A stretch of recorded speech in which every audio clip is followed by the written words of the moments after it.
Welcome back to PA Live. We are once again with Farmer Pat, and we are ready to see you in action. We're talking about this Wilkes-Barre Community Gardening Project, and this is kind of a sampling of what we can expect as we all keep tabs on your gardens throughout the summer, right? Correct. And today I have some advice on getting your garden started. Tomorrow is June 1st, so that's the universal planting date. The danger of the frost is past, so it's safe to plant everything that you have, from tomatoes to zucchini to lettuce to potatoes.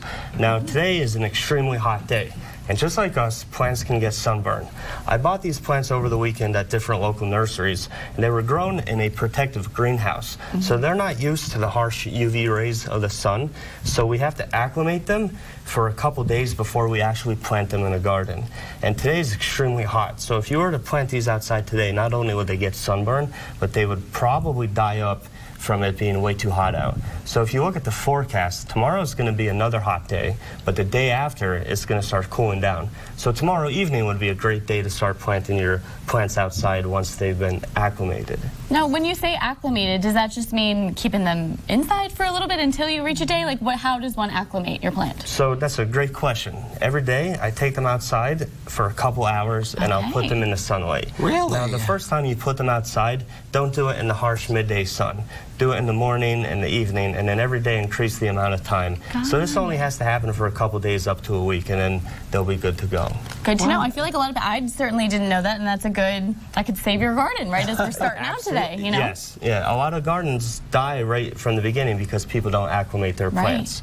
Another tip I have, this will save you so much time throughout the growing season, and it will make your garden so much more fun.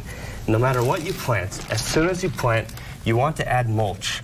So my two favorite ones are straw and wood chips. You can also use like plastic mulches that people commonly use. However, the downside of that, it's not adding organic matter to your garden. Wood chips and straw eventually will break down. They'll provide valuable food for all the microorganisms and the earthworms in your garden. And over time, as you can see, the garden soil will become extremely, extremely dark and rich. So that's the benefit of adding mulch to your garden. In addition, mulching will stop the weeds from growing. So you have a lot less work, and when you add mulch around your plants, like straw or wood chips, it will help retain moisture in the soil so you don't have to water as much. So once we plant and acclimate these plants, then over the dirt, you put the straw or the wood chips? Correct. A couple inches, about 2 to 3 inches. That's after you plant, or before? After you plant. So if I plant 50 tomato plants, before I plant my peppers, I'm going to mulch around those tomatoes so that it's done. Got it. It will save you so much time and effort, and it will make you don't have to weed if you mulch. The way that you like talk about this and you're so passionate about it, Farmer Pat, it's like, it makes me think like, okay, I need to Let's go start a garden. Not today, because it's a bad Sunday. Today. That was a trick. What is all of these bottles you brought? Okay, so here I have a pepper plant, which is showing signs of distress. The leaves are nice and yellow. We don't want that to happen. So one of the things that you could add to the soil is Epsom salt right over here. Epsom salt provides magnesium and sulfur. It helps with flowering. It helps with fruiting. And some say it gives your fruit your vegetables or your fruit a much better flavor. So I usually just add a little bit of Epsom salt to the planting hole and I mix it in. Now, as far as other fertilizers are concerned, like 5-10-10 or 10-10-10, don't add those directly into the planting hole, because if this plant has all the nutrients in its planting hole, it's not going to send out new roots to become very strong. So it thinks it has all the food that it needs. You don't want that to happen. So concerning fertilizers, your best bet is to broadcast them over the garden and then incorporate them into the bulk of the soil profile with your tiller, so that you're avoiding that direct fertilizer to root contact. So if someone's watching right now and they have their garden already, they're not planting anything new this year, what is the best thing that they can do, you know, to hopefully yield a good crop from this day until the end of the summer? Excellent question. You have to be proactive with diseases and pests. And the neat thing about growing your own food is you have control over what type of methods you're going to use. You could use chemical control, you could use physical control, and biological control. You could use organic methods, or you could use inorganic methods. One of the commonly organic methods that people use on like USDA certified farms is called neem oil. That's very effective at controlling diseases and pests.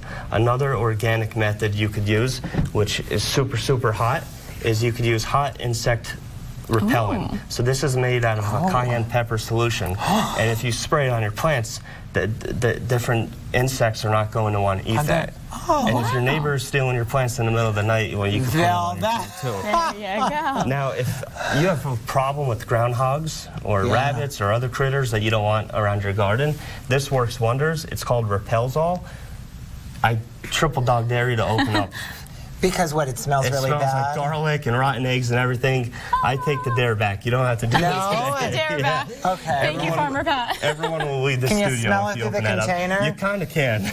Oh, Yeah, you it's can. bad. So that works wonders. If you spray really that, can. You wouldn't even open it. you could spray that around the perimeter of your garden. If you have a problem with groundhogs eating your flowers, you could spray that on It won't them. ruin any plants. No, it won't ruin any plants. Just don't spray it in the middle of the day when the sun's beating Okay, down on so your Farmer plants. Pat, I think after you have your growing day on Friday at your community gardens, your Thursday? planting day, is it what day are you doing it? The second. The second, Yeah. so Thursday, yeah. I think you need to come back and give us an update on everything. Sound good? Okay, we will, definitely. Love it. Awesome. Good Well, tips, you though. stick around at home or with PA Live when we return.